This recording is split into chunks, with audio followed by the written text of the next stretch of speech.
The government here has been told it needs to get a grip on the asylum accommodation system. A group of cross-party MPs is warning that the current system is chaotic, has no long-term strategy and is wasting taxpayers' money. Joining me now to talk about this is the chair of the Home Affairs Select Committee, Dame Karen Bradley. Good morning to you. Good morning. Just to clarify, I think there's 2 Lib Dems, 2 Tories and 7 Labour members of your committee. I think I've got that right. So it truly is cross-party. If nothing else, it tilts more towards Labour as well. But who are you pointing the finger at when it comes to the vast amount of waste, billions of pounds worth of waste that's being spent on asylum hotels? So this report, which is, I suspect, the biggest report we're going to do as the Home Affairs Select Committee over this Parliament, it's a very extensive and thorough piece of work. And it was looking at the contractual arrangements that the Home Office has with the contractors and then subcontractors who provide the actual accommodation for asylum seekers.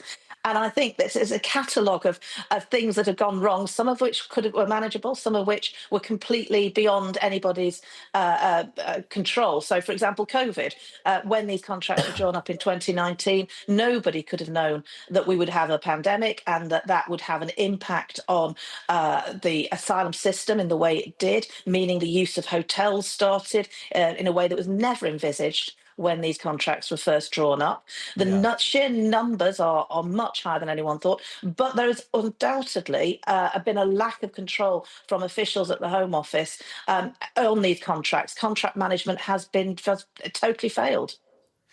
Nevertheless, any lawyer worth their salt knows about force majeure. If something happens that's out of their control and unpredictable, that goes in a contract. So wasn't that kind of thing in there? Well, that's what was missing. These contracts were drawn up expecting far lower numbers of clients, as they call them, asylum seekers, and without knowing that there would be these major world shocks like COVID and the war in Ukraine and things that have happened in the Sahel that has seen far more people travelling from that region to trying to get to the United Kingdom and other parts of Europe. So I mean, it was a real failure that these contracts were not set up in a way that allowed for that flexibility. This, of course, is across both the Conservative and now the Labour government as well. So really, is it the Home Office itself, the civil servants working in it, who are not holding people to account when it comes to abiding by these contracts? Well, that's what our evidence found. And you know, I was a minister in the Home Office over 10 years ago. I've been firmly of the view for some time that the Home Office isn't fit for purpose and really should be split up, and we should have a separate department managing our borders and another department that manages crime and policing, because actually those two things, they need different skill sets.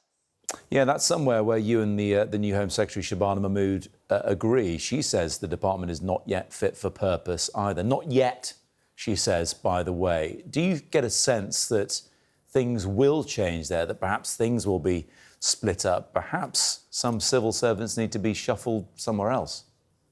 Well, look, I mean, you know, the government will have to answer for what they plan to do. I know what I would want to do, which is I would want to split the department up into 2. I think you need a department focusing on borders and migration, solely focusing on that, so that we can absolutely get a grip on it, and also not confusing crimes that are crimes that need a different policy response with immigration crimes. They are 2 different things, so we need to make sure that they are treated separately. Look, I'm sure you're pretty pleased to see that the findings of your committee, the report, are on several front pages this morning. And the Times does point out that something like 46 million pounds, I beg your pardon, is owed to the Home Office by 2 companies providing accommodation. Why are the people responsible not taking seriously the fact that this is our money they're not collecting? So we made exactly those points when we took evidence. We asked the Second Permanent Secretary and other officials why that money had not been collected. I know the National Audit Office has looked at this, and I think the Public Accounts Committee have looked at it as well. This is money, it is taxpayers' money. This is profits that were in excess of what the companies were supposed to make on these contracts, and that money should be back with taxpayers. I appreciate your brief was to look at this area in particular, but do you think there's a widespread problem that civil servants and governments are just being too wasteful, too lax, too slapdash with spending taxpayers' hard-earned cash?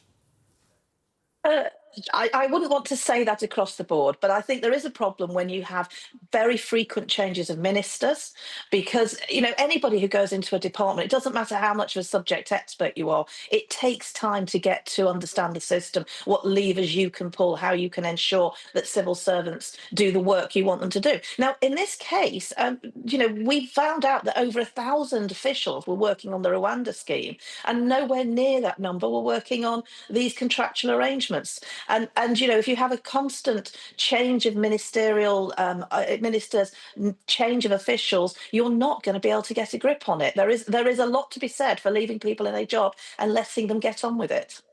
OK. Dame Karen Bradley, appreciate your time this morning. Thank you.